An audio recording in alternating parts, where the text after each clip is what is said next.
بسم اللہ الرحمن الرحیم۔ السلام علیکم ورحمۃ اللہ وبرکاتہ۔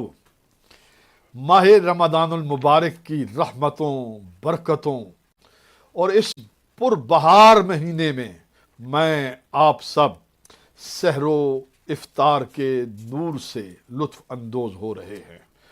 عالم اسلام میں مسلمان جہاں جہاں رہتے بستے ہیں، ان کے دل اس وقت پروردگار عالم جل جلالہ کی طرف متوجہ ہیں۔ عبادت ہے، ریاضت ہے اور محنت ہو رہی ہے۔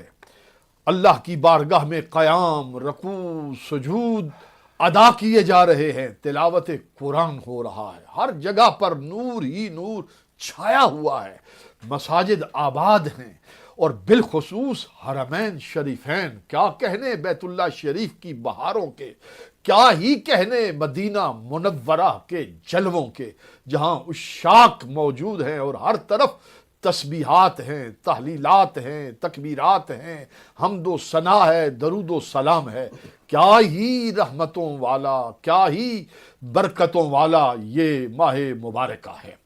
آج 10 رمضان المبارک ہے، برطانیہ میں منگل کا دن ہے، 10واں روزہ ہے۔ آج کے دن کی ایک بہت اہم خاص نسبت ہے تاریخ اسلام میں، اور سیرت النبی صلی اللہ علیہ وآلہ وسلم کے باب میں بہت اہمیت کا حامل آج کا یہ دن ہے، 10 رمضان المبارک۔ وہ کیا نسبت ہے؟ اس دن کو خاص یہ نسبت ہے کہ خاتون اول، مخدومہ کائنات، سیدہ طیبہ طاہرہ ام المومنین حضرت سیدہ خدیجۃ الکبریٰ صلوات اللہ وسلام اللہ علیہا ورضی اللہ تعالی عنہا، آپ کا یوم وصال ہے۔ مکہ مشرفہ میں